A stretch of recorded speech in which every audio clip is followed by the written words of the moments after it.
This is the job today. It's probably about a 70-foot tulip tree, partially uprooted, stopped midway during the fall.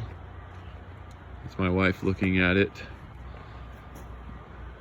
Anyway, we're gonna lash it. We're gonna guy it off with a heavy rigging rope. Anyway, it can't be felled just outright like we want because of the tiny home right there. This is an extremely high risk tree that needs to be climbed and disassembled, and without a spider lift or crane. So I've built my own little custom big shot trigger assembly with a few components. It's pretty cool. I'm not going to go into too much detail about it now because I don't have time, but it uses a roll-in lock that I cut the guard off of because I don't like that auto lock feature of that roll-in lock. It always opens up. And then it has a little compound bow trigger and a rope. And I'm able to just kind of pull this down farther and farther. And then it holds it for me while I take aim and fire. So, got the line pretty far up there. Obviously, I don't want to climb this without supporting it first. So this is the first rigging rope that we're putting in. Ryan is putting on spikes right now. He's going to climb a maple that got really thrashed, but it's still in good condition, structurally speaking. He's going to put a block for a redirect up there. We're going to run this first leg of the guy wire system through his block and then back down to a porter out. Then we're going to use some mechanical advantage to tighten it up, take all the stretch out of the rope. And we're going to do that again with another vector going off to the right. So this one's the one going off to the left from the perspective I'm looking at it now. Anyway, use this first rope. Come back to me.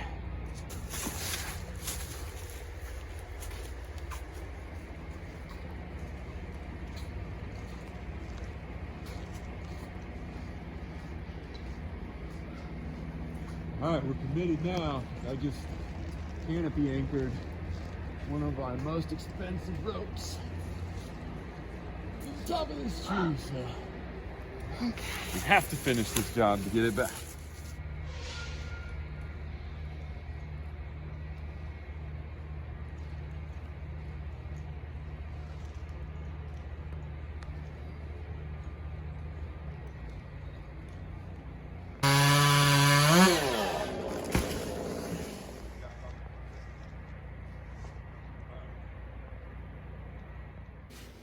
At this point, I installed another set of rigging ropes. I just used one rigging rope on a block redirect, and it kind of made two more guy wires, because at a certain point, you have to cut past where your original guy wires are, and I didn't want to just be like having the tree totally free floating at that point in case it was going to fail. So was able to have the first set of guy wires really high up so that I could do, it was as stable as possible while I did that initial weight reduction. And then I removed those guy wires and the lower guy wires took the load for safety. This one here ends up getting stuck in the white oak, and we weren't able to pull it down. I had to actually climb up that white oak afterwards to get it out. It was incredibly hung in there. This is where you see that we've lowered the first set, or we've released the first set of guy ropes, and the lower guy rope is holding this trunk still up in the air.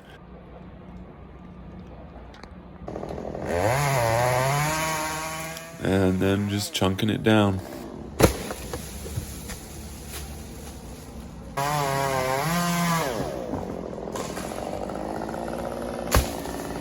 Oh, no.